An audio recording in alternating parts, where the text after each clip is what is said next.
소비자만 사거든요. 오렌 버핏은 ROE와 현금 흐름이 꾸준하고, 특히 뭐 코카콜라나 애플이나 이런 애들을 사요. 근데 왜 구글을 샀을까? 구글을 소비재의 1차적인 플랫폼으로 보는 거죠. 전 세계 사람들이 너는 내가 알려준 거 사면 돼까지 가는 상황이잖아요. 2026년에 얼마나 구글 알파벳이 올랐나 쭉 보시고 이 유튜브가 성지순례가 될 수도 있습니다.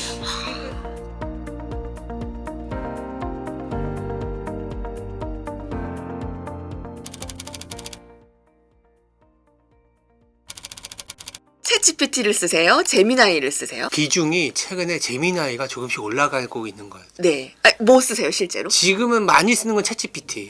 왜냐면 챗GPT에 되게 많은 걸 막 질문을 해놨잖아. 이미 쌓았어. 네. 그런 소위 말하는 그 레코드가 쌓여 있는데, 제미나이 같은 경우에는 간간히 좀 쓰는데, 제미나이도 쓰고 퍼플렉시티도 쓰고. 근데 제일 많이 쓴 건 챗GPT로. 이렇게 축적된 내용이 있는데도 불구하고 또 제미나이가 궁금한 사항이 또 있을 것 같아서 또 쓰시는 분들도 많고 그 독점의 지위가 좀 해제된다라는 그것에 대한 실제로 그 비중을 보면 챗GPT가 여전히 높긴 한데 비중이 제가 알기로는 뭐 80% 초반까지 내려온 걸 알고 있고, 제미나이가 연초만 하더라도 5, 6%인데 지금 15%까지 올라간 걸로 알고 있어요. 속도가 네, 그만큼 가파르게 올라가고 있죠. 네.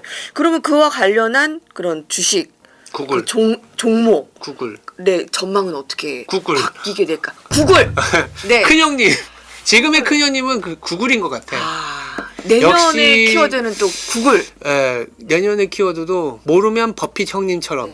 마지막으로 알파벳을 탁 매수하고 은퇴를 해버렸잖아요. 그러니까요. 이게 근데 알파벳을 매수한 이유를 곰곰이 보니까 역시 돈 많으신 투자가는 다르구나. 근데 이게 딱 보면 구글이 갖고 있는 포트폴리오가 정말 괜찮잖아요. 물론 이제 구글 자체에 제미나이가 처음에 나왔을 때는 챗GPT한테는 안 된다 막 이런 내용이었는데, 이제 환골 탈태 뭐 이렇게 하면서 여러 가지 투자와 그동안에 갖고 왔었던 그런 방향성이 어마어마하다. 그리고 구글은 챗GPT와 달리 돈을 벌고 있거든. 실제 현금 흐름이 상당하고, 최근에 구글 이렇게 검색해 보시면 아시겠지만 다 알고리즘이 다 있는 걸 알면서 우리가 검색하잖아요. 이게 더 자기 커스터마이즈화 된다 그래야 되나? 적합하게 된다 그래야 되나? 이게 더 밀접해졌어요. 그래서 이 맞춤형 광고, 맞춤형 검색 뭐 이런 것들이 되게 많아지는 상황이고, 유튜브 수익 그리고 광고 수익 뭐 이런 부분들로 계속 지평을 넓혀갈 수 있기 때문에,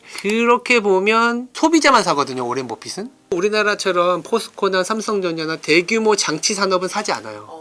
ROE와 현금 흐름이 꾸준하고, 특히 뭐 코카콜라나 애플이나 이런 애들을 사요. 근데 왜 구글을 샀을까? 구글을 소비재의 1차적인 그 어떤 플랫폼으로 보는 거죠. 전 세계 사람들이 너는 내가 알려준 거 사면 돼까지 가는 상황이잖아요. 그런 걸로 본 것 같아요. 질문의 그 답은 한마디로 구글. 지금 구글 알파벳 밸류에이션도 상대적으로 싸고, 그다음에 뭐래 해도 뭐 버크셔 해서웨이가 샀으니까. 네, 마지막으로 이제 불꽃같이 샀으니까 이게 이제 2025년 연말에 이제 녹화 기준이니까 진짜 내년 2026년에 얼마나 이제 구글 알파벳이 이제 올랐나 그 몇 개월 동안 쭉 보시고 이 유튜브가 성지순례가 될 수도 있어요. 그러니까 근데 MPU나 이런 거 보면, 그러니까 구글이 좋으면 삼성전자도 좋은 거니까요. 그럼 SK 하이닉스는? 연초만 하더라도 SK 하이닉스만이었잖아요. 근데 지금은 이제 삼성전자가 지위를 이제 뺏어오는 입장이 된 거니까 삼성전자가 훨씬 SK 하이닉스보다는 유리한 위치에 있는 건 맞는 것 같아요. 그 지금은. 유리한 위치가 투자적인 측면에서 주가가 하이닉스 막 50만 원을 넘어야 수익이 더 발생한 사람들 많지만, 삼성전자는 지금 뭐 한 15만 원? 뭐 이렇게가 약간 목표가가 많더라고요. 그럼 지금부터 한 30~40%는 열려 있으니까. 위가 더 열려 있는 규모가 삼성전자에 좀 더 많을 수 있겠다. 구글의 또 엔비디아의 또 관련주를 담는다면 적정 비율은 어떻게 조정해야 될까? 그러니까 구글이 있어서 엔비디아도 좋아지는 거죠. GPU 혼자 세상을 이끌어가던 거에서 TPU가 같이 이제 파일을 키우는 세상인 거고, GPU는 GPU 나름대로 범용이기 때문에 더 쓰임새가 많고, TPU는 TPU 나름의 이제 자기의 쓰임새가 있는데, 좀 더 가격 결정권자가 소비자로 넘어갈 수 있는 이 말은 뭐냐면 GPU만 있었을 때는 GPU 구하는 게 하늘의 별 따기. 비싸더라도 GPU를 확보하면 투자를 할 수 있다라는 거였잖아요. 근데 이제 투자를 할 수 있을 만한 물량들이 나올 수 있다라는 거죠. 혼자 GPU를 공급하는 엔비디아로서는 경쟁자지만 이 시장을 키우는 동반자인 거죠. 그래서 신주봉 주가도 부사장님께서 강조하시는 부분이 그거잖아요. 파이가 커진다. 파이가 커져야 돼요. 네, 전통 강자와 신흥 강자를 같이 가지고 가는 걸로 맞습니다. 하시면 될 것 네. 같습니다. 그리고 내가 지금 구글 알파벳이 없다, 관련해서 없다 하시는 분은 이 계기로 사셔도 될 매수를 것 같아요. 하십시오. 네.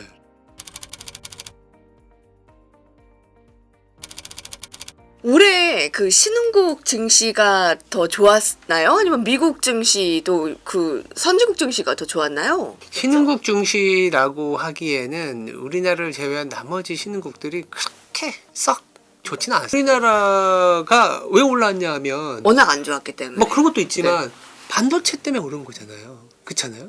반도체가 있는 나라는 오른 거예요. 상반기 때는 우리나라를 위시로 한 신흥국이 좀 좋았던 것 같고 하반기 때는 미국이 좀 더 좋았다. 네. 상반기 때는 달러가 조금은 하락하는 구간이었고 하반기부터 달러화가 반등하기 시작했거든요. 달러화가 하락한다라는 거는 미국의 상대 지수가 빠진다. 즉 네.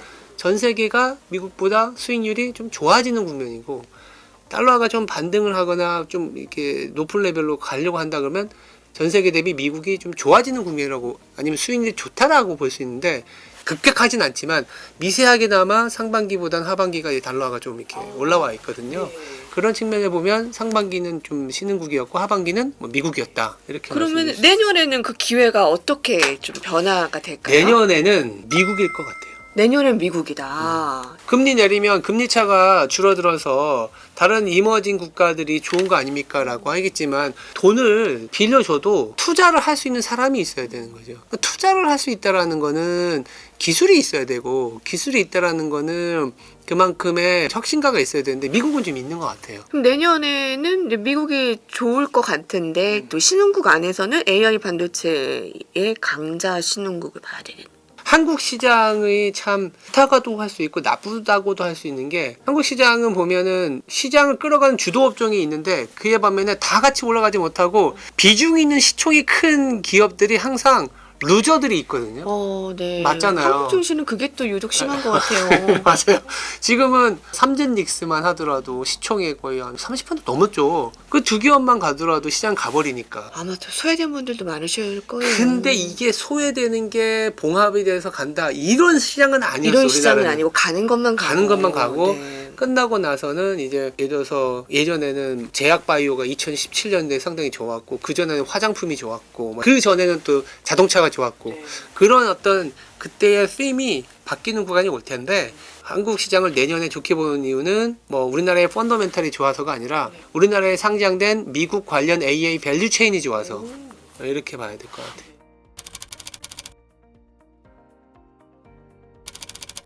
코스피 대형주와 코스닥 성장주 사이에서 더 주목해야 할 곳은 어딜까요? 연말 연초는 코스닥의 느낌이 좀 있긴 있는데 정부에서도 워낙 좀 뭐 코스닥 활성화 정책이라든지 모험자본 아니면 뭐 산업자본, 혁신자본이 중소기업을 중심으로 좀 한다고 하지만 연말 연초 이후에는 그리고 한 투자의 시계를 6개월 이상 돌아봤을 때는 결국 반도체 위시한 대형주가 낫지 않을까 생각합니다. 코스닥 얘기가 나와서 말인데요. 네. 그 정부 정책에 기대가 크잖아요. 네. 그리고 또 연말 연초에는 늘 이런 정부 정책에 대한 기대감이 있는 편인데 올해는 더 좀 있더라고요. 강하게 네. 힘이 있는 것 같아요. 아 근데 이게 코스닥이 정부 정책이 있을 때는 일종의 테마나 기대로 확 올랐는데 우상향을 한 적이 없어. 반짝이었지 이게 네. 쭉 가기 그러면 힘이. 내가 그래 그 반짝이라도 먹고 소위 말해서 수익을 낼 수 있어 이러면 좋은데 그게 잘 쉽지가 않거든. 코스닥이 그 불명예 그 사관학교라는 네. 얘기가 있잖아요. 알테운전도 결국에 떠나버리는데 그 자꾸 이렇게 저기 그러면 코스닥이 코스피로 가죠. 살아나겠습니까? 그러다 보니까 최근에 코스닥의 150이라든지 여기를 추종하는 패시브 자금이나 ETF는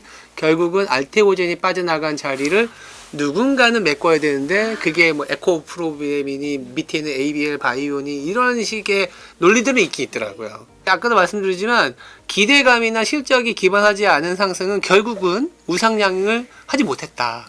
그러니까 우리가 우리나라 시장이 지금 굉장히 좋은 건 맞는데 항상 보면 묻어놓고 수익이 나는 장은 아니거든요. 미국은 지금 해서 물렸어. 근데 에이 몰라 3년 후에 보면 플러스가 나 있잖아요. 그게 성장하는 나라, 생산성이 좋은 나라거든.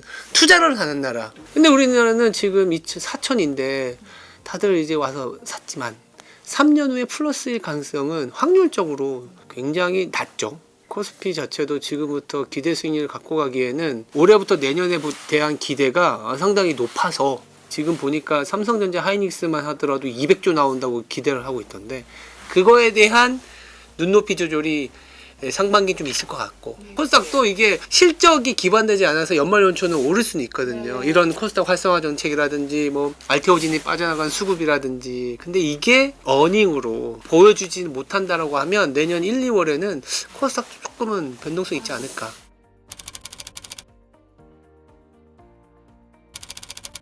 그럼 본부장님이 주목하시는 2026년 기회와 위협은 무엇일까요? 기회는 뭐 결국에는 AI 생산성 확산, 기초 인프라, 소위 말하는 GPU라든지 클라우드 시스템을 위한 전력이라든지 이런 걸 깔았잖아요. 그러면 이제는 그걸 누가 도입을 하느냐의 문제인 것 같아.